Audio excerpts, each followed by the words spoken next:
a de la joie pour un homme dans la réponse de sa bouche, et une parole dite en son temps, combien elle est bonne. Ça s'est tiré du Proverbe 15, verset 23, la version d'Arby. Très heureux de vous savoir toujours nombreux avec nous aujourd'hui afin que nous soyons encore édifiés ensemble autour des grands mystères du royaume des cieux dans le cadre de notre émission, que dis-je, de votre émission, ainsi parlent les livres, les bandes, l'esprit et l'épouse en abrégé APL+. Nous sommes donc déjà profondément engagés, n'est-ce pas, dans notre saison 2 dont le thème est la vérité présente. Aujourd'hui, nous abordons le 18e épisode avec beaucoup de plaisir, surtout en compagnie de notre invité de toujours, notre précieux frère et pasteur, Jean-Marcel Éric Amougoué Koman, pasteur de l'Assemblée chrétienne locale Eden Tabernacle à PK12, Douala, au Cameroun. Cher pasteur, bonsoir. Bonsoir mon précieux frère. Et bienvenue encore et toujours sur ce plateau. Ce plateau, merci, c'est toujours un plaisir. Oui. Et vraiment, donc mes salutations fraternelles à toi. Merci. Tous nos téléspectateurs, que Dieu vous bénisse richement. J'ai cette confiance que nous allons encore passer de bons moments dans sa présence ce soir. Et effectivement, je l'espère, je le crois dans tous les cas. Et aujourd'hui, donc, notre entretien avec vous devrait porter sur ce que sont la mécanique et la dynamique ensemble pour l'épouse aujourd'hui. Et je crois, si je ne me trompe.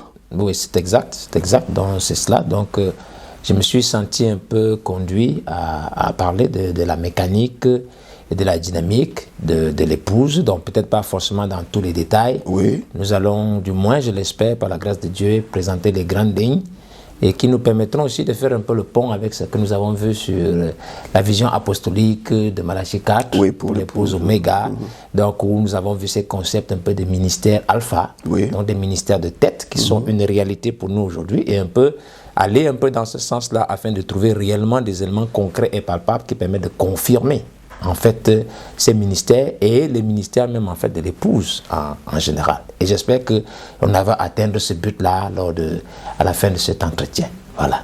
Donc c'est un peu ça. Donc ça nous permet de faire le pont, oui, avec ce que nous avons vu et probablement ce que nous verrons aussi pour la suite. Voilà, donc la mécanique et la dynamique ensemble, n'est-ce pas, pour l'épouse aujourd'hui. Voilà, c'est cela le thème.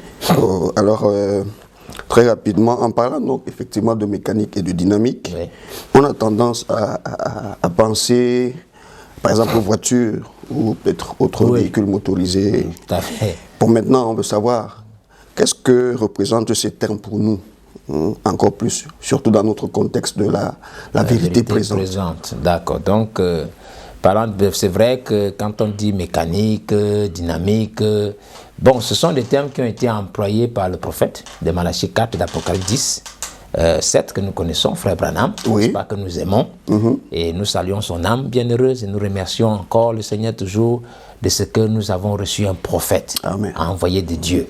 Véritablement, sans frère Branham, nous ne serions certainement pas ici aujourd'hui, où nous n'irons pas ce que nous avons comme expérience avec Dieu. Donc c'est frère Branham un peu qui ressortait ces termes de mécanique et dynamique, et à partir de cela, donc en fait, il nous présente une vérité fondamentale, et cette vérité fondamentale, c'est que en fait, il y aura toujours un parallèle qui est établi entre les réalisations, le développement de la science dans le naturel et les réalités spirituelles de notre saison. Donc il empruntait un peu comme vous connaissez le conte à Rimbaud, qu'il a prêché en 62, il disait clairement que les choses naturelles sont des types de choses surnaturelles. Je prends une petite référence comme ça dans la traduction VGR, c'est à peu près ça. Donc, il mettait vraiment un parallèle entre les réalisations dans le domaine naturel et les réalisations dans la dimension surnaturelle. Donc, chaque réalisation dans le naturel, en fait, a une double dimension. Il y a la première dimension qui est une dimension mécanique, ça veut dire c'est la dimension matérielle, si vous voulez, de la réalisation, ce que nous voyons, ce que nous touchons, n'est-ce pas? Donc il y a cette première dimension-là de chaque réalisation, comme on parle de la voiture. Bien sûr. Par exemple, dans la voiture, vous avez les roues, les pare-brises, tout ce qui compte, la coque, tout cela, c'est la dimension matérielle, on touche, c'est cela la mécanique. Et il y a une dimension dynamique qui est la puissance, qui est l'énergie, qui met en mouvement. Donc, c'est la dimension de l'action. Donc, vous avez un certain potentiel, et puis ce potentiel doit être mis en action. Donc, le potentiel étant la mécanique et l'action, l'énergie qui vient dans ce potentiel pour le mettre en mouvement afin que la réalisation, en fait, dans le domaine naturel puisse atteindre son but.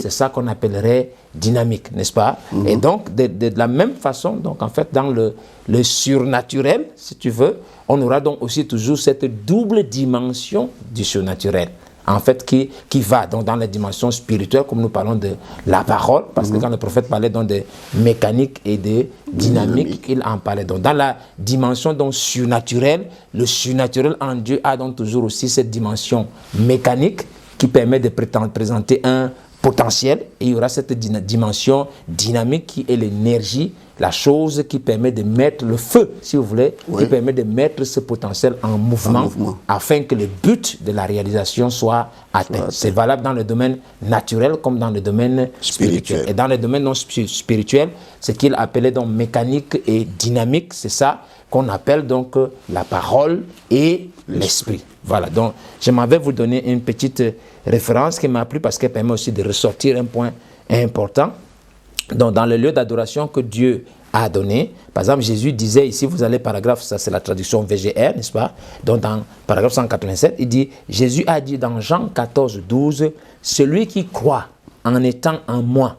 Il dit, ce n'est pas étonnant que les gens disent que les jours des miracles sont passés. Ce n'est pas étonnant qu'ils disent ces choses. Celui qui croit en moi, pas qui croit à moi, mais qui croit en moi, fera lui aussi les œuvres que je fais. Il dit, pourquoi? C'est sa vie. C'est sa dynamique dans sa mécanique. Qui est en vous, c'est ce qui lance l'allumage, qui met en action l'accomplissement des œuvres promises. Autrement dit, ma vie en lui m'a vivifié par son esprit pour faire agir sa parole qui est la mécanique au moyen de sa dynamique. Hébreux 13, 8, Jésus-Christ est le même hier, aujourd'hui et éternellement. Donc ce point de celui qui croit en moi, ça veut dire que c'est lui que quand vous entrez en Christ, en entrant en Christ, pas croire à, parce qu'il y a des gens qui croient Christ, mais étant hors de lui. Donc quand vous entrez en lui, la preuve que vous êtes en lui, il y a sa vie qui est mise en action, et cette vie est mécanique et dynamique. Il y a la promesse, il y a la puissance pour faire vivre, mettre cette promesse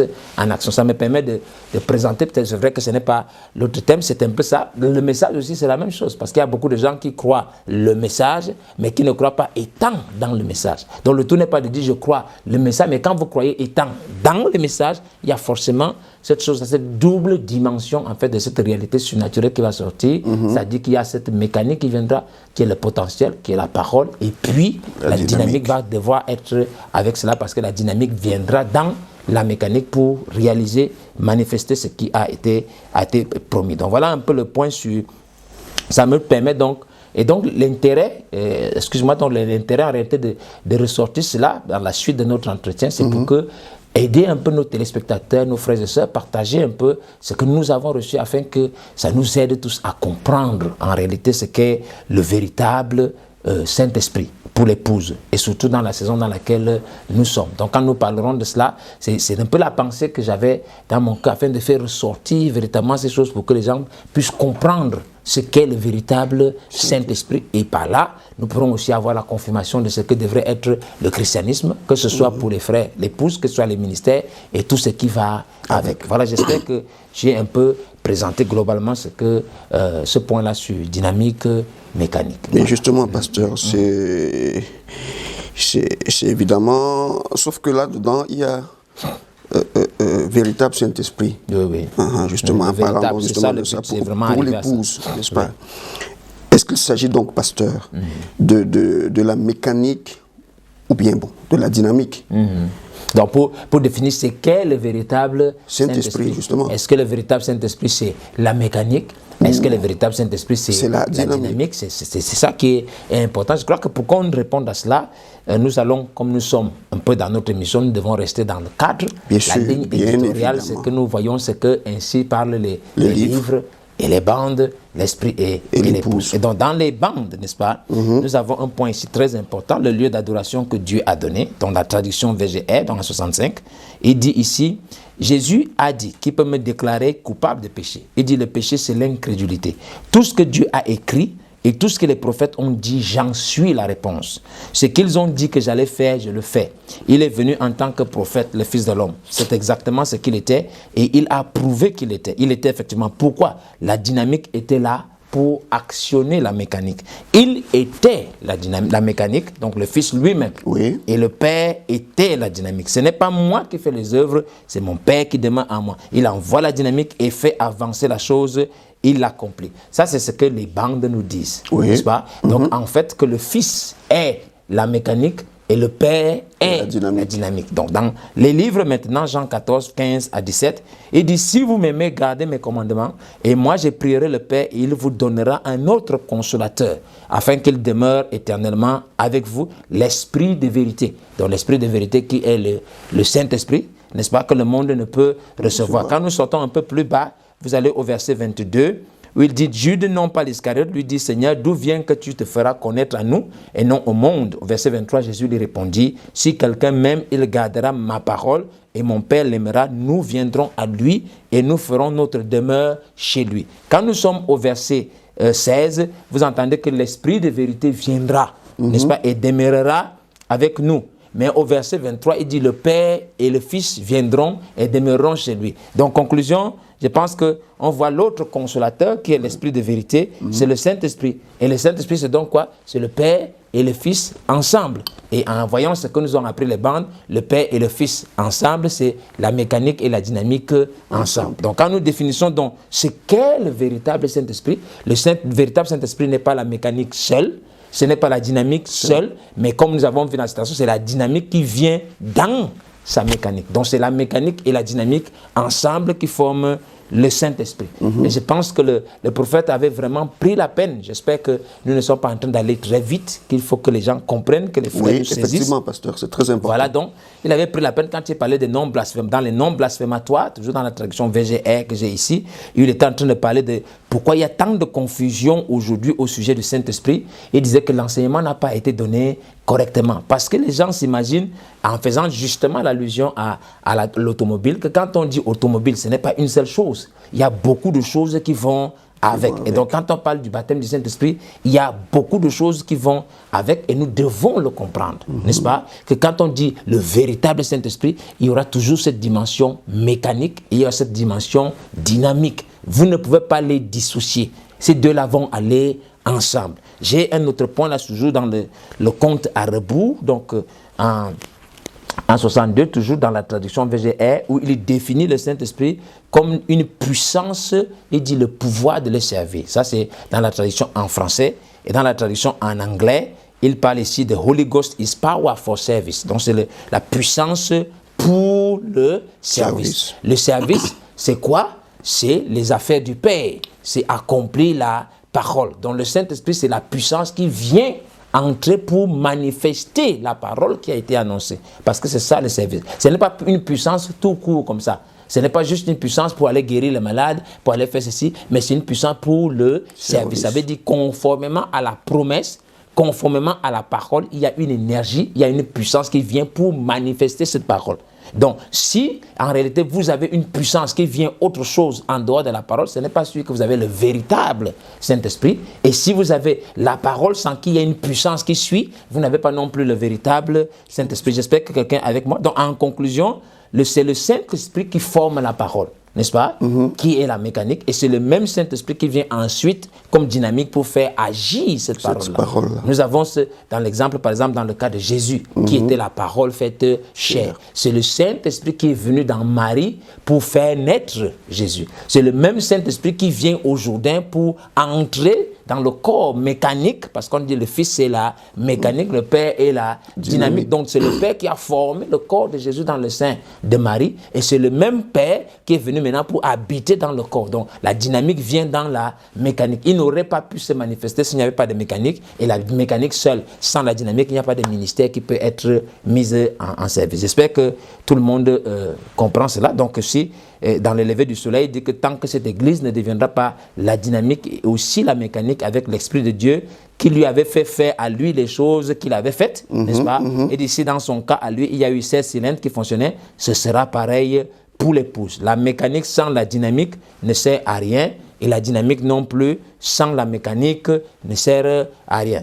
C'est moi qui ai terminé dans ne sert à rien, n'est-ce pas? Donc il dira quelque part aussi que certaines personnes ont l'esprit et non pas la vérité. Parce que quand vous avez l'esprit sans la vérité, vous n'avez pas le véritable Saint-Esprit. C'est-à-dire que vous pouvez avoir une puissance, mais une puissance qui n'est pas conforme au service. Et il dit d'autres personnes ont la vérité, mais sans l'esprit, n'est-ce pas? Un peu comme Frère Branham parlait des fondamentalistes protestants et des pentecôtistes qui ont l'esprit, qui cherchent la puissance, mais une puissance qui ne s'aligne pas en réalité à la vérité, à la promesse de l'heure. Il parlait donc des bébés pentecôtistes. Mais le véritable Saint-Esprit, c'est l'esprit et la parole ensemble. La mécanique et la dynamique ensemble. La dynamique dans la mécanique pour accomplir la promesse du moment. J'espère que vraiment c'est assez clair pour nous et que nous comprenons de mieux en mieux ce qu'il en est. Voilà, donc je vais te laisser si tu as une autre question. Pasteur. Voilà, donc, merci bien de nous avoir fait comprendre cette double dimension du véritable Saint-Esprit.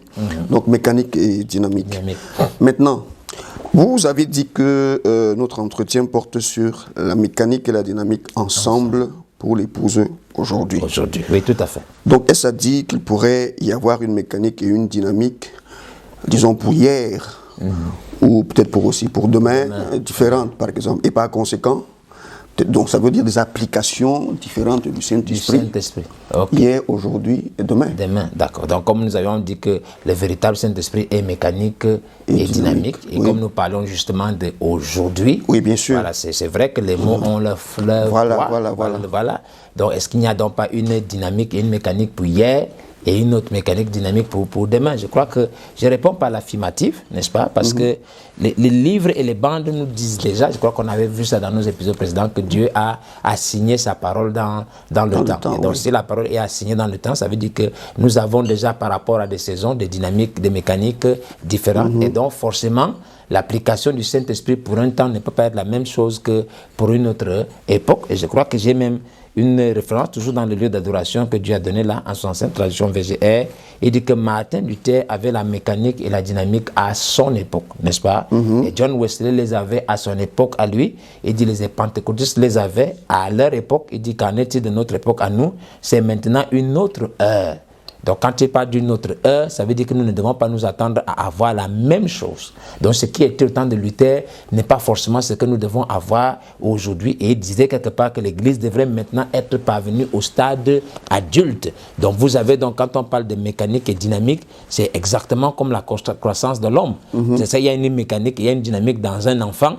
Et ce n'est pas exactement la même chose qui vient quand on atteint un âge adulte. Dans la constitution, dans la forme, c'est différent. Et dans l'énergie, ce qui se met en mouvement, c'est aussi différent. Donc nous sommes dans le temps de l'adulte, dans le temps du mûrissement. Donc il y a forcément une dynamique et une mécanique qui correspondent à cette saison qui est un temps de maturité. D'accord? Donc il dit que l'Église devrait être parvenue à un stade adulte et tout ça. Donc effectivement, c'est pour répondre à cela, pour dire oui.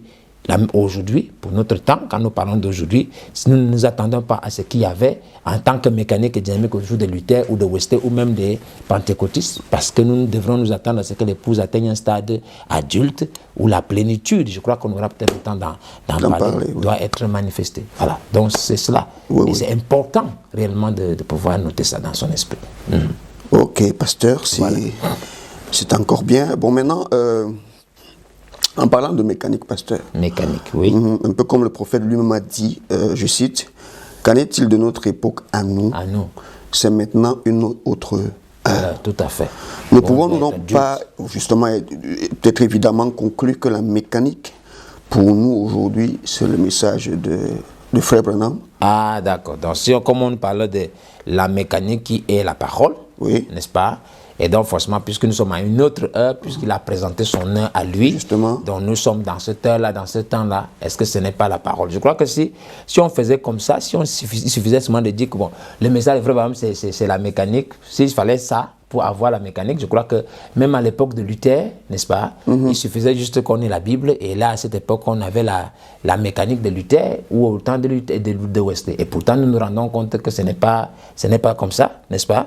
Donc, justement, parce que nous sommes dans les bandes, il faut qu'on rentre dedans pour que les gens puissent bien percevoir, et dans les études, va des références, n'est-ce pas? Donc, VGR, ici, dans Compte à rebours, dit, maintenant, à mesure que nous avancerons je veux que vous vous souveniez de ceci, c'est que l'Église, ce qu'on appelle Église n'est pas l'Église avec grand E. L'Église avec grand E, c'est l'Église spirituelle.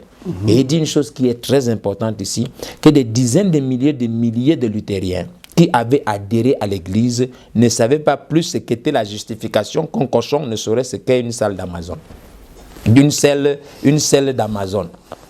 Donc, en fait, il y avait des gens qui marchaient avec Luther, qui écoutaient les prédications de Luther, mais en fait n'avaient pas la mécanique de Luther. Donc, comme il y a des gens aujourd'hui qui peuvent être en train d'écouter le message de Frère Branham, de lire le message, de se revendiquer du message sans avoir la mécanique. Et il disait par la suite que, en fait, il a dit la même chose, que c'est la même chose dans l'âge de Wesley. Et il dit que, mais il y a un peuple qui a atteint cela. Alléluia. Vous voyez où je veux en venir. Quelqu'un a su ce que c'est que d'être justifié devant Dieu. Donc nous entendons, nous sommes au paragraphe 65 là, nous entrons dans une dimension où en fait, il est question ici plutôt de la révélation, plutôt que de la lettre. Parce que si on a la lettre du message, sans la révélation de la portion de la parole que Frère Branham est venu nous présenter, nous n'avons pas la mécanique du tout. Et il a fait cette allusion ici, toujours dans, je crois que nous sommes dans Compte à rebours, n'est-ce pas? Il parlait des matériaux, en réalité, comment à l'époque où on a fait la voiture, les matériaux sont sur la terre.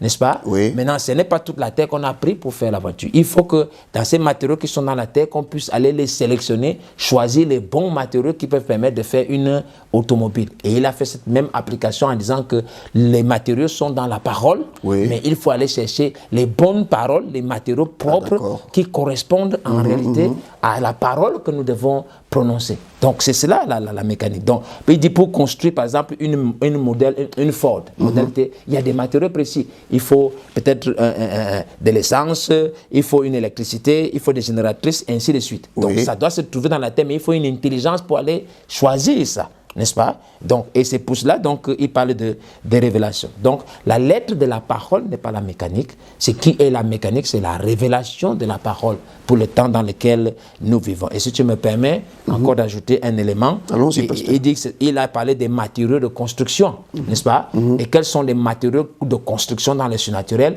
Jésus disait que c'est sur cette pierre que je bâtirai mon église. Et qu'est-ce que c'est la pierre? C'est la révélation de qui Christ est. Donc, quand on parle de la mécanique de l'épouse, ça veut dire saisir la révélation de la parole pour le temps dans lequel on est. Et c'est pour ça que, à juste titre, j'espère que je ne vais pas vite, n'est-ce pas? J'essaye d'être assez pointilleux. À juste titre, donc, qu'est-ce que les bandes nous enseignent? Que la mécanique de l'Église, en fait, c'est le quintuple ministère. Donc, il est dit ici dans un absolu, dans traduction VG 163, il dit il est la dynamique de la mécanique. La mécanique de l'Église, qu'est-ce que c'est? Les apôtres, les prophètes, les docteurs et tout. Et il continue et il dit qu'il est la dynamique qui fait fonctionner cela. Pourquoi est-ce qu'il parle donc des apôtres, des prophètes, des docteurs et tout? Parce que ce sont les docteurs, en réalité les apôtres, dont le quintuple ministère, qui sont les dons, n'est-ce pas, envoyés par l'Esprit. Et apparemment, il parlait des aiguilles de phonographe qui sont tirées du grand diamant. Je pense que c'est dans un drôle d'oiseau. Je peux vous donner cette référence-là. Peut-être on peut l'afficher. Il dit qu'une bonne partie sert à faire des aiguilles de phonographe dans les fragments du diamant, n'est-ce pas? Et il dit au paragraphe 108 que l'éclat qui vient de Christ, le don qui vient de Christ, une fois placé sur la Bible, il annonce aux croyants les mystères cachés de Dieu.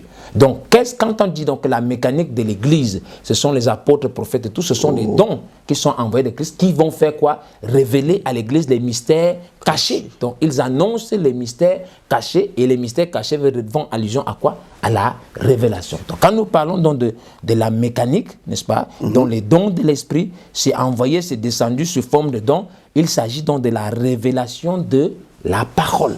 Donc, et c'est cette mécanique donc, qui est le quintuple ministère. Pourquoi? Parce que c'est dans le quintuple ministère, en réalité, que les mystères cachés sont annoncés à l'épouse.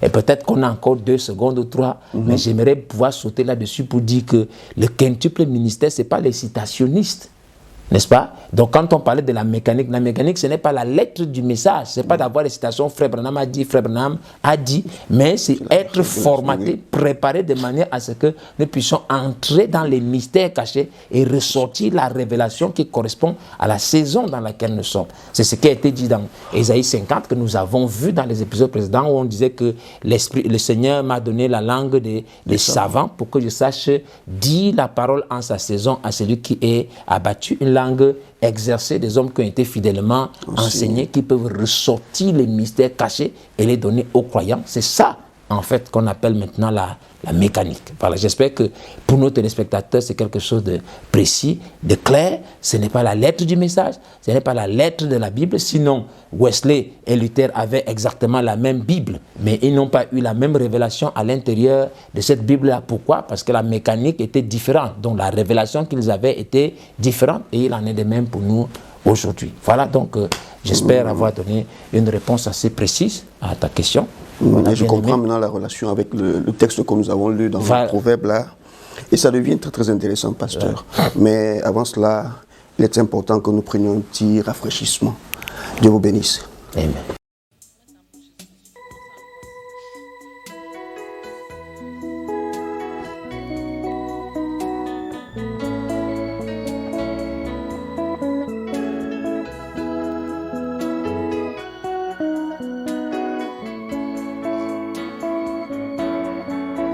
Ma tante aimée, car il m'a donné le salut, il a tout préparé pour moi. Depuis l'éternité, Jésus a préparé mon cœur à recevoir la vie de Dieu.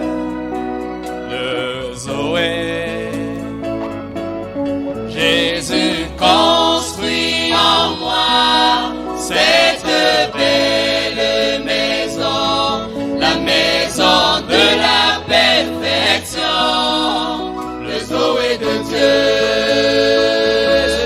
Jésus ouvre la porte de mon cœur, je t'ouvre les vannes de mon âme, le Zoé de Dieu. Jésus construit en moi cette belle maison, oh, la maison de la perfection, le Zoé de Dieu. Jésus, je t'ouvre la porte de mon cœur, je t'ouvre les vannes de mon âme, le Zoé de Dieu. Jésus est le plus grand architecte de tous les temps. Il bâtira dans mon âme cette belle maison.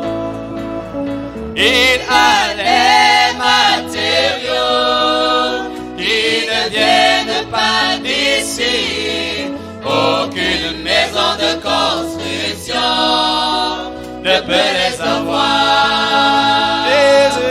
Jésus construit en moi cette belle maison, la maison de la perfection, le Zoé de Dieu. Jésus, je t'ouvre la porte de mon cœur, je t'ouvre les vannes de mon âme, le Zoé de Dieu.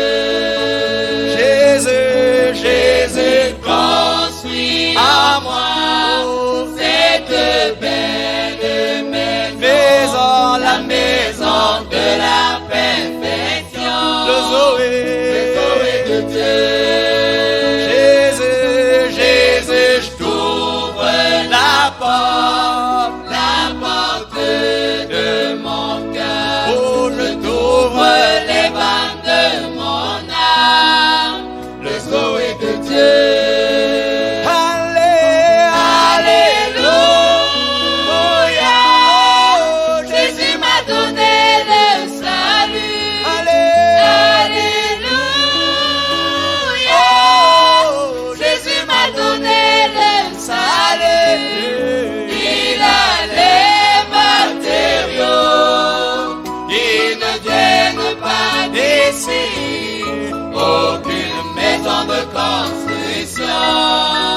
ne peut les avoir.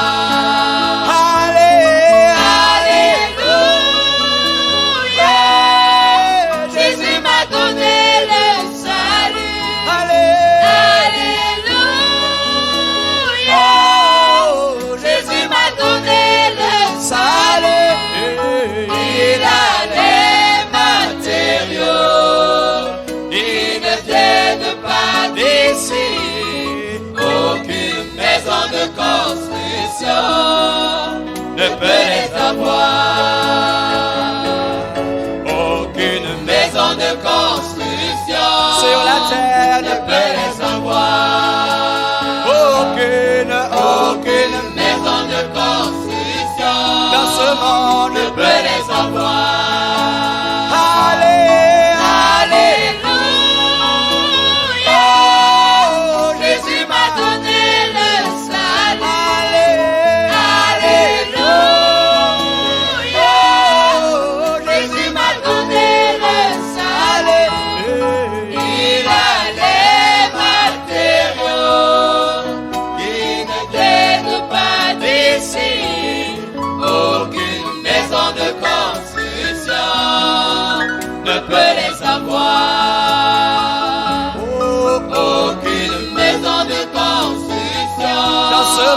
ne peut les avoir.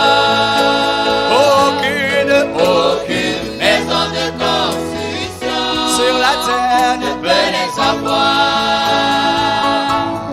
Aucune maison de construction ne peut les avoir. Une maison de construction, aucune maison de construction ne peut les avoir.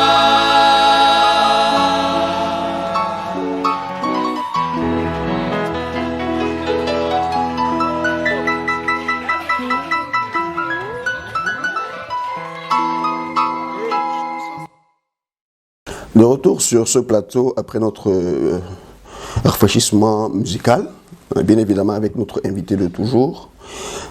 Pasteur, avant que nous ne prenions notre petite pause, nous parlions un peu de mécanique. Oui.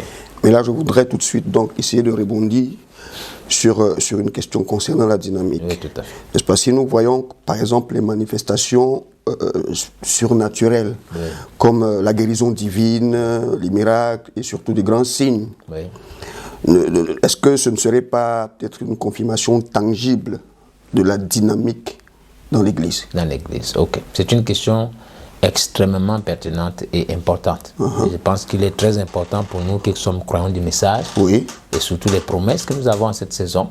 Quelles sont les promesses de voir le plan de la rédemption qui s'achève en réalité dans les individus, parce qu'il est important vraiment d'aborder ce genre de choses-là. Je crois qu'il est clair, il faudrait que nous soyons, comment on peut dire, rassurés sur un point, que cela devienne quelque chose de ferme. Les signes et les miracles accompagnent les croyants. Oui. Mais les signes et les miracles ne sont pas la preuve qu'on est croyant. Encore moins, dans le cas-ci, des signes de la dynamique, de toute façon pour cette saison précise dans laquelle nous sommes. Je vais essayer de m'expliquer simplement. Tu sais, il y a une écriture, parce que la parole est très importante, où il est parlé des ouvriers d'iniquité. Je crois que c'est Matthieu chapitre 7, n'est-ce pas? Donc Matthieu chapitre 7, et Jésus disait à partir du verset 18, qu'un bon arbre ne peut porter de mauvais fruits, ni un mauvais arbre porter de bons fruits. Tout arbre qui ne porte pas de bons fruits est coupé et jeté au feu. C'est donc à leurs fruits que vous les reconnaîtrez. Et nous, en tant que croyants du message, nous savons que quand on parle du fruit, il nous avait bien précisé que c'était le fruit de Dieu dans la saison du prophète. Ça veut dire la manifestation de la parole promise pour un temps bien précis. Donc le fruit, c'est qu'est-ce qui est promis pour ce temps-ci et qu'est-ce qui est manifesté conformément à la promesse. Donc il dit, ceux qui me disent Seigneur, Seigneur n'entreront pas tous dans le royaume des cieux, mais celui-là seul qui fait la volonté de mon Père qui est dans les cieux. Plusieurs me diront en ce jour-là, Seigneur, Seigneur, n'avons-nous pas prophétisé par ton nom?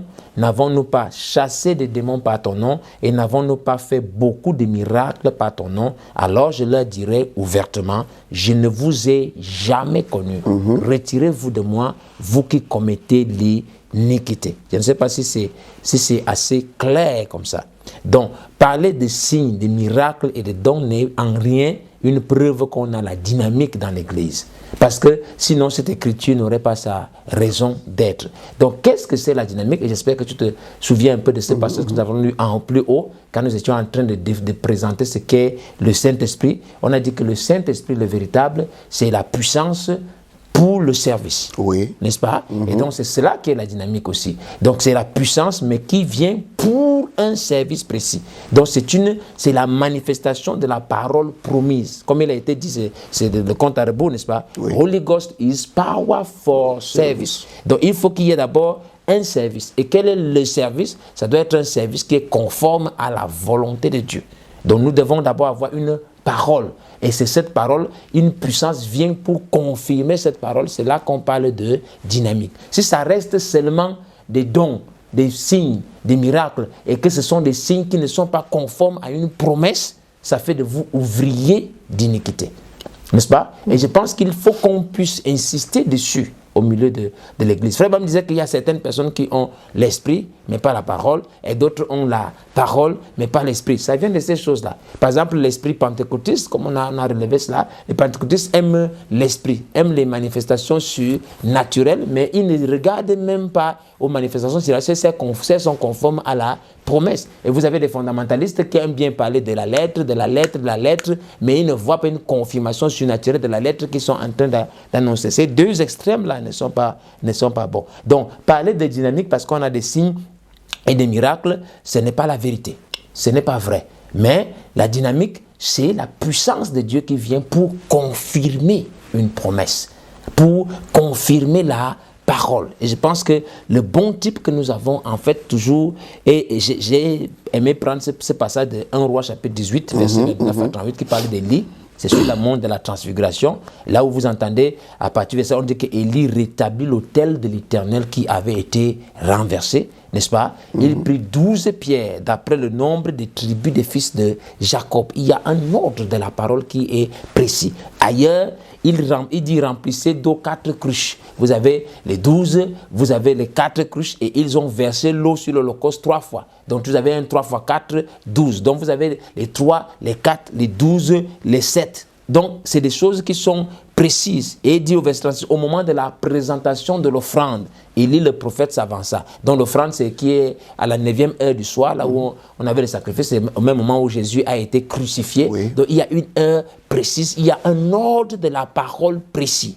Et c'est quand cet ordre a été respecté à la lettre, alors Élie disait maintenant plus tard qu'il faut maintenant que tu répondes et que l'on sache aujourd'hui que tu es Dieu en Israël, que je suis ton serviteur et que j'ai fait toutes ces choses par ta parole. Donc quand Élie a fait les choses par la parole, alors il dit réponds-moi, n'est-ce pas? Et quand il a fini de dire réponds-moi, le feu de l'Éternel tomba, consuma l'holocauste, le bois, les pierres et la terre, et il absorba l'eau. Donc, quand on parle de dynamique, c'est précis. C'est une puissance qui vient pour confirmer une promesse. Ce n'est pas des signes, ce n'est pas des miracles, ce n'est pas les dons. Nous avons ça qui pleut partout, ça tombe de partout presque. Quand les gens disent le surnaturel, il y a un surnaturel hors saison. Et il y a un surnaturel de la saison. Si vous êtes dans le surnaturel hors saison, juste parce que vous voulez avoir des signes pour avoir la confirmation que vous avez le ministère, nous n'avons rien compris. Parce que le ministère, ce n'est pas d'avoir des signes et des miracles, mais le ministère, c'est ce qu'on a dit, la mécanique, c'est d'apporter au peuple la révélation de la parole de Dieu pour la saison dans laquelle nous sommes. C'est-à-dire révéler à l'Église les mystères cachés de Dieu qui permettent de faire que le mystère de Dieu soit révélé au peuple pour un temps précis. J'espère que je réponds à ta question. Donc vraiment, il faut, peut-être qu'on pourrait revenir des dizaines et des dizaines de fois, mais non, les signes, les miracles, les dons accompagnent les croyants, mais ne sont pas les signes qu'on est croyant. Ce n'est pas ça qui est la dynamique. Non, la dynamique est la vie qui vient dans la promesse. Voilà, une promesse pour l'heure. Sinon, si vous faites quelque chose qui n'est pas conforme à la promesse, vous devenez un ouvrier d'iniquité. Parce que l'iniquité veut dire je connais la vérité, mais je la refuse. Donc je cherche les dons et les signes, pas pour confirmer la vérité, mais pour établir moi. Peut-être aux yeux des gens, me donner de l'influence, me donner de l'autorité, me permettre de gagner beaucoup d'argent. Ça, c'est des ouvriers d'iniquité comme ça. Et donc, ça ne peut pas être la dynamique là-bas. J'espère que je réponds et que nos téléspectateurs comprennent cela vraiment, vraiment très bien. C'est important. Vraiment, excusez-moi d'insister dessus, mais ça, c'est important. Voilà.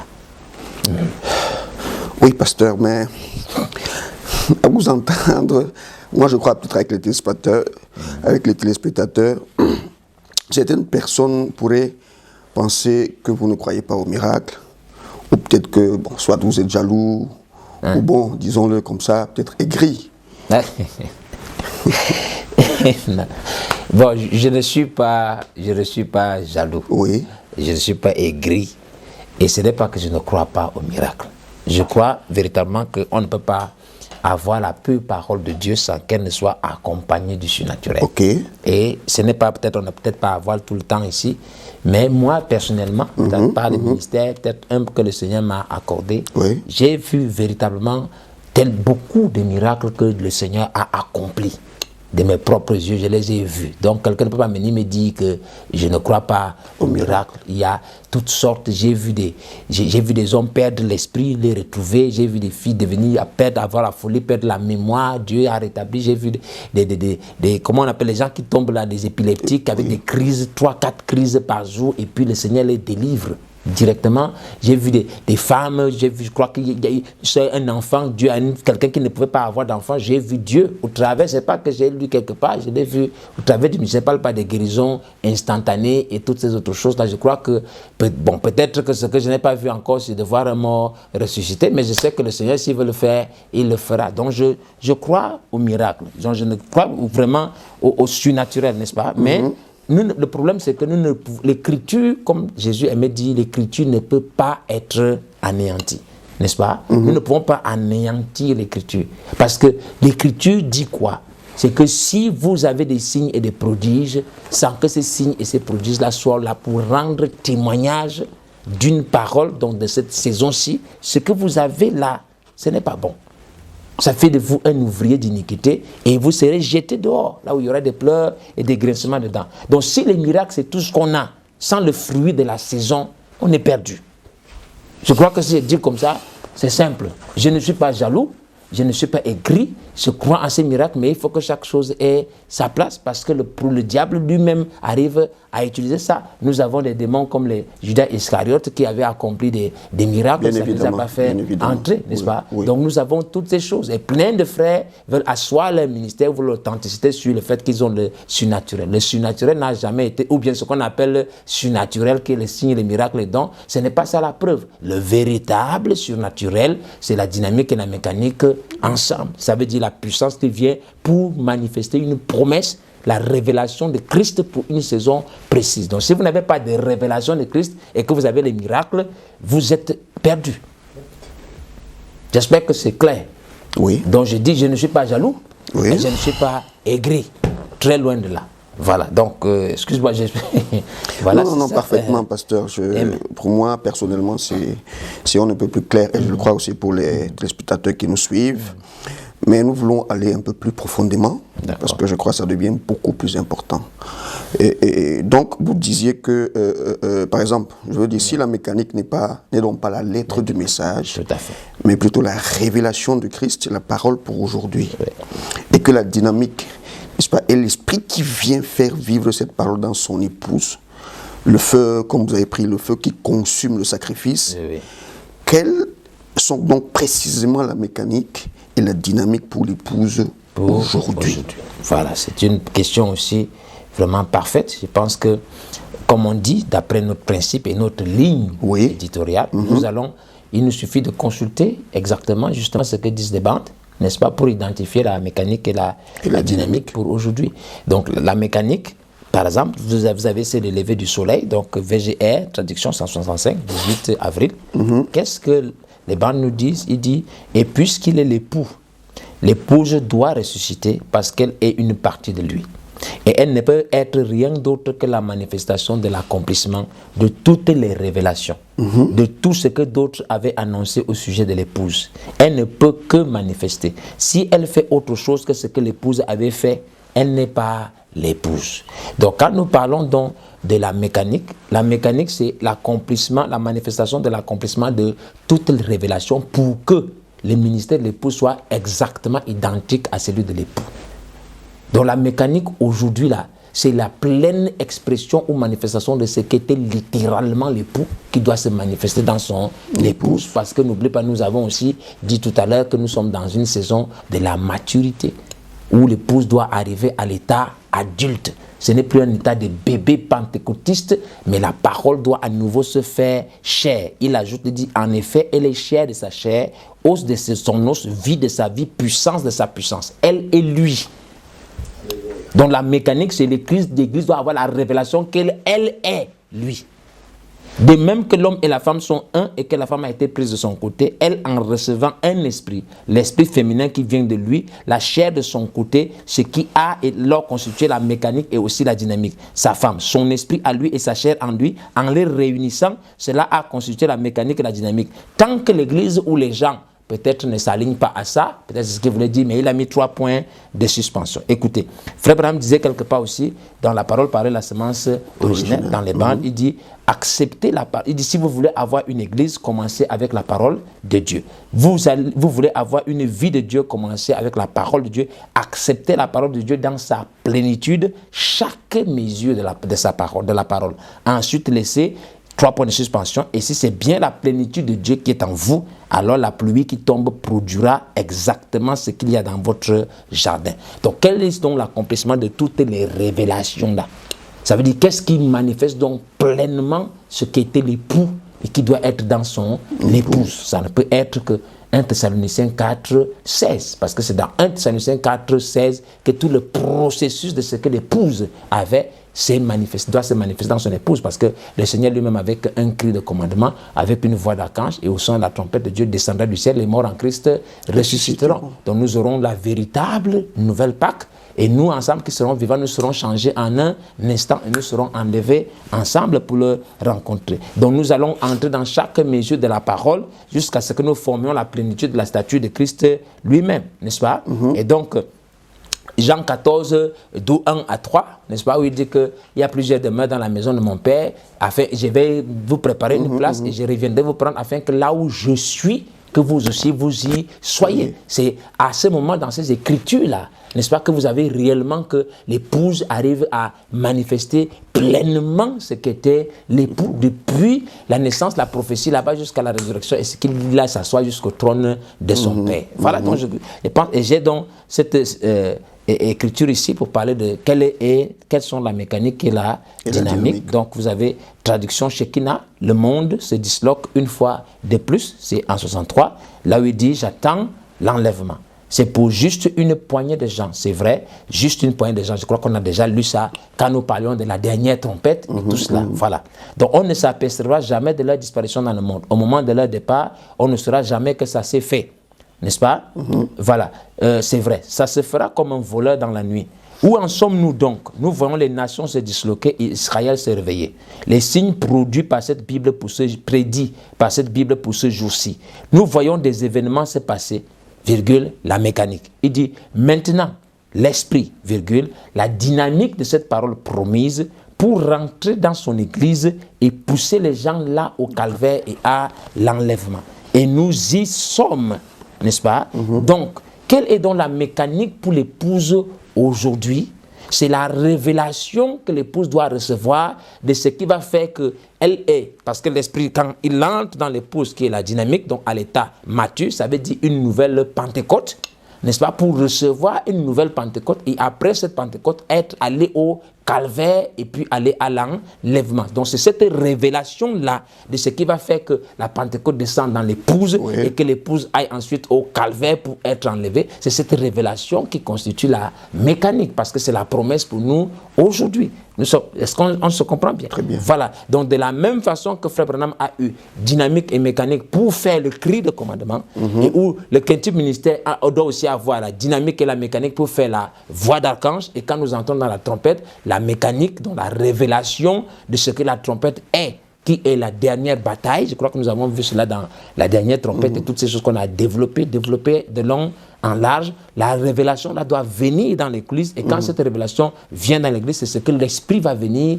confirmer. C'est cette révélation qui est la mécanique. Comment l'épouse va faire pour passer par son calvaire et son enlèvement pour qu'on ait ce changement de corps. Voilà ce que la mécanique doit être. Et la dynamique, donc, c'est l'esprit qui viendra pour manifester cette promesse. Donc, la dynamique, l'esprit vient dans son épouse pour apporter une nouvelle Pentecôte et pousser les gens au calvaire et à l'enlèvement. Donc, je crois, donc, en parlant de cela, qu'effectivement, la révélation que Dieu nous a donnée concernant la dernière trompette, qui est en fait les étapes pour que l'épouse arrive non seulement vive sa nouvelle Pentecôte, mais en plus arrive au calvaire et pour aller à l'enlèvement. Donc, ces 3 notes en 4 étapes sont la vérité. Parce que c'est ce qui est la promesse de l'heure. Ça veut dire que ce que le ministère doit prêcher, c'est ça. Et c'est ce qui est en train de se passer. Donc, j'espère avoir répondu. Qu'est-ce que c'est la mécanique aujourd'hui? En réalité, c'est la révélation de 1 Thessaloniciens 4,16 dans sa plénitude. Pas seulement le cri, pas seulement la voix, pas seulement la trompette, tout ça, tous les 3 ensemble, qui en réalité se fondent dans 1 Corinthiens 15, 51, 52, qui est la dernière trompette. Donc le cri, la voix et la trompette de Dieu deviennent la dernière trompette pour accomplir Jean 14, 1 à 3, pour que nous puissions retourner nous asseoir exactement au trône là où Jésus est. Là où il a dit, afin que là où je suis, vous y soyez aussi, parce que l'épouse doit être la manifestation de l'accomplissement de toutes les révélations. Elle doit être lui. Donc ça va même beaucoup plus loin que ce que le ministère du Christ vraiment a apporté, parce que vraiment est arrivé à la 6e dimension, mais nous devons rentrer là où Jésus était, n'est-ce pas? Donc ça étonne parfois les gens, ça les secoue, mais c'est la promesse, c'est ce que le messager nous a annoncé. Donc nous le croyons cela, et un croyant croit la parole, voilà, il croit la promesse, c'est cela. Voilà. Donc, merci bien, pasteur. Je t'en prie. Mais bon, j'ai une dernière question. Vas-y. Parce que là, actuellement, je suis en train de penser un peu au type de Élie, au Mont Carmel, que vous avez mentionné tout à l'heure. Donc, devons-nous encore nous attendre aujourd'hui à une confrontation? Donc, un autre Mont Carmel pour les ministères? Si oui, sous quelle forme? Sous quelle forme? D'accord. Le Mont Carmel restera, il y a même une confrontation, je crois qu'il y a une promesse qui parlera de la dernière confrontation qui est celle du Mont Sion, n'est-ce pas, où c'est Jésus qui sera lui-même la démonstration de force par rapport aux dénominations. C'est dans cette confrontation du Mont Sion justement que nous sommes.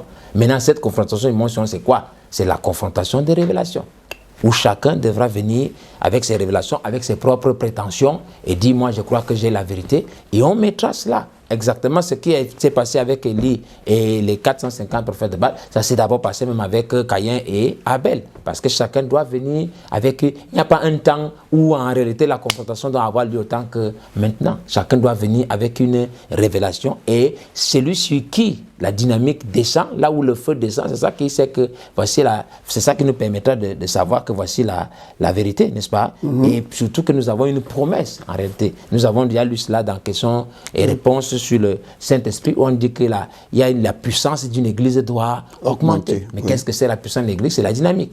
Et quelle est cette dynamique? C'est une nouvelle Pentecôte. Donc il y a une église quelque part qui doit avoir une Pentecôte. Mais la Pentecôte vient sur quoi? La Pentecôte vient sur la révélation que l'église a. Donc nous allons maintenant, si nous sommes entrés dans une réelle confrontation de différentes révélations, il y en a qui croient que par exemple ce sont les noirs qui sont les vrais juifs et tout ceci. Ces révélations-là, Dieu, nous devons les apporter, peut-être comme avec Aaron et les autres prêtres aussi, mettre cela dans le lieu très saint, et là où le bâton, la gerbe qui fleurit, c'est ça qui sait que voilà ce que Dieu a approuvé. Nous sommes d'accord? C'est ce qui doit se passer, et c'est pour ça que nous avons encouragé les frères à faire en sorte que l'esprit de Caïn ne soit pas là, parce que l'esprit de Caïn tend à tuer celui qui est le porteur d'une révélation. Mais nous sommes en ce temps, et le jour que nous verrons celui qui est confirmé, c'est vers celui-là que nous approchons, n'est-ce pas? Frère Branham disait quelque part ici, voilà, quand il a parlé de la puissance de l'Église qui va ramener, nous croyons cela. Donc c'est cette grande attente que j'ai, moi. Par exemple, je sais que la puissance, il y a une Église dont la puissance doit augmenter. Ça veut dire une Église qui viendra avec la révélation correcte, et quand elle se placera et qu'elle aura mis la parole en ordre, avec la bonne révélation, la pluie va descendre, le feu tombera du ciel. Et je crois, j'ai confiance que j'ai cette attente que ce sera Eden Tabernacle. dans l'assemblée dont je suis le pasteur. Maintenant, je m'attends à cela. Je travaille pour cela et je crois que j'ai la bonne révélation sur laquelle le feu va descendre. Maintenant, si je n'ai pas la bonne, je scrute. Parce que je sais que le feu doit descendre quelque part. Cette pluie, ce vent impétueux doit être quelque part. Et le jour que je le verrai, que Dieu confirmera, nous allons fusionner avec ces frères-là. N'est-ce pas? Donc, il disait ici, regardez. Donc, parce que Dieu ne peut pas confirmer quelque chose qui est partiel. Il dit ici que nous devons, j'espère que c'est ce que nous avons dit là dans la parole parlée de la semence originelle, que nous devons accepter chaque mesure de la parole. Et si c'est bien la plénitude de Dieu qui est en vous, alors la pluie qui tombe produira exactement ce qu'il y a dans votre jardin. Mais la pluie ne peut pas tomber avant que la parole ne se soit mise en ordre. Il a parlé de ça dans ce rangé du côté de Jésus, traduction VGR. Il dit que le Saint-Esprit a attendu. Donc même l'inspiration d'avoir le 12e homme pour les apôtres avant que la Pentecôte n'ait lieu, il fallait d'abord qu'il ait cette inspiration. Il dit que le Saint-Esprit a attendu que toutes ces choses soient en ordre avant de venir.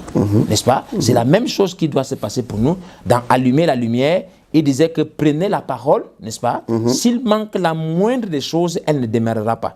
Il dit rejetez tout fardeau, tout isme, tout credo, afin que la dynamique, le Saint-Esprit, puisse se mouvoir librement dans la parole et confirmer la parole qui a été promise pour aujourd'hui. Et n'oubliez pas, s'il manque la moindre chose, la dynamique ne descend pas, le feu ne tombe pas, il n'y aura pas de pluie. Il dit, alors la grande église de Dieu se lèvera comme un avion propulsé par moteur à réaction et découlera vers les cieux à la rencontre de son maître. C'est tout à fait vrai. Tant que nous ne ferons pas cela, ça ne fonctionnera pas. C'est de ça qu'il est question. Oui, monsieur. Qui le fera? Point d'interrogation. Qui gardera en ce jour? Qui gardera cela en ce jour auquel nous pensons? Souvenez-vous-en, frères. Donc c'est une instruction du prophète. Qui est-ce qui va garder ça? Qui est-ce qui va porter attention à s'assurer que l'autel est dressé correctement, qu'il respecte les chiffres, les nombres et tout, qu'il entre dans la parole, la révélation propre de la saison d'aujourd'hui? Ce n'est pas juste des signes, des miracles, ce n'est pas dire des citations. C'est avoir la révélation de qu'est-ce que Dieu veut. L'épouse doit vivre une nouvelle Pentecôte. Et cette nouvelle Pentecôte doit nous conduire au calvaire et à l'enlèvement. Nous devons en avoir la révélation, nous devons la porter. Et celui sur qui le feu descendra, c'est celui-là qui aura identifié pour l'ensemble de l'épouse. Et j'ai une dernière pépite ici qu'on a tirée dans les livres parce que nous pouvons parler, nous avons des tendances, nous avons des... Pardonnez-moi, des doctrines, des points de toutes sortes. Ce n'est pas nos tendances qui comptent. Nous devons venir avec cela. Et c'est la tendance sur laquelle la dynamique descendra. C'est elle qui sera validée par Dieu. Et la Bible dit 1 Jean 5, c'est le livre, verset 6, il dit c'est lui, Jésus-Christ, qui est venu avec de l'eau et du sang. Non avec l'eau seulement, mais avec l'eau et avec le sang. Et c'est l'Esprit qui rend témoignage parce que l'Esprit est la vérité. Quand la dynamique descend, c'est une confirmation. Quand même le feu est tombé au mont Carmel, tout le peuple a dit, c'est l'Éternel qui est Dieu.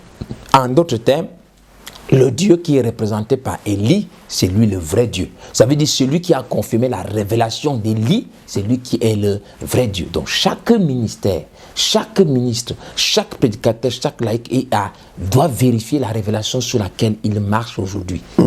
Parce que c'est sous cette révélation que nous nous approcherons de l'autel afin de voir le feu qui tombera. Il y a une confrontation qui est devant nous. Nous devons y aller. Ce n'est pas une confrontation pour nous jalouser, ce n'est pas une confrontation pour bagarrer, pour que Caïn tue Abel, non. Mais nous devons confronter les révélations que nous avons reçues afin qu'au travers de nous, nous puissions identifier ce qui est la chose correcte. Et comme le prophète l'a dit, si je vois qu'il y a un groupe de gens qui a quelque chose de mieux que ce que j'ai, je vais dire à mon église, fusionnant avec cela. Pourquoi? Parce que le feu vient de tomber. Parce que cette révélation est propre, parce que la pluie est tombée par ici. Et en nous associant, alors en réalité cette commission devient aussi la nôtre. C'est dans quoi je voudrais que nous puissions être. Ce n'est pas pour dire que nous sommes ceci ou nous sommes cela, les autres ne sont rien, non. Mais je crois que j'attends cette dynamique chez moi.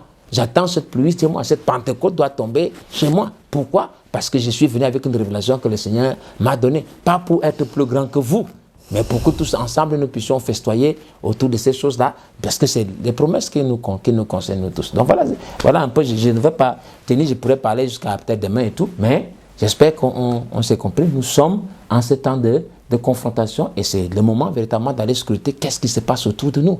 Si ce n'est pas chez moi, où est-ce que ça se passe? Parce que quelque part, ça va se passer. Obligatoirement. Nous ne pouvons pas y échapper. Quelque part, il y a une confirmation, mais sachons identifier la bonne confirmation.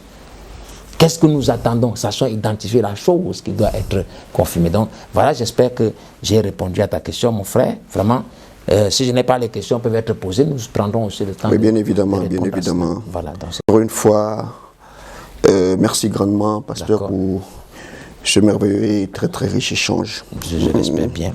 Personnellement, comme j'aime souvent le dire, ça a été vraiment une grande bénédiction pour moi. Gloire à Dieu. Pour moi, et je l'espère également pour nos téléspectateurs aussi. Mais bon, avant de mettre naturellement la clé sur le paillasson, est-ce que vous pouvez nous dire ce que nous aurons au menu pour le prochain entretien? Bon, s'il plaît au Seigneur, je voudrais que j'ai à cœur que nous pourrions parler un peu de la parabole des 10 vierges, n'est-ce pas? D'un peu faire la différence entre ce que sont les vierges folles et les vierges sages aujourd'hui. Donc la vérité présente, en fait, sur les vierges sages et les vierges folles. Je pense que c'est un point extrêmement important qui permet aussi de positionner, de placer l'épouse, de l'amener dans les mystères cachés pour notre saison aujourd'hui, n'est-ce pas? Donc j'espère que pour la mécanique et la dynamique, nous ne pouvons pas épuiser tout, mais que les grandes lignes, que la pensée a été déposée. Si tel est le cas, nous remercions le Seigneur et que Dieu vraiment bénisse chacun d'entre nous. Amen, amen. Et nous voulons inviter nos très chers téléspectateurs, si vous avez une préoccupation ou quoi que ce soit, n'hésitez pas à nous écrire. Nos numéros sont affichés sur le bas de l'écran. Mais comme nous venons de le dire, nous avons mis la clé sous le paillasson, mais c'est pour à nouveau venir ouvrir notre plateau pour la continuité de ce que nous avons comme thème général, la vérité présente. Et le thème de notre prochain entretien a été donné. Oui. Et c'est en même temps une invitation, très chers téléspectateurs. Les vierges folles et les vierges sages. Voilà. Donc nous nous attendons à ce que vous soyez présents comme aujourd'hui. Mais d'ici là, que Dieu vous bénisse très très richement. Shalom. Shalom. Dieu vous bénisse. Amen.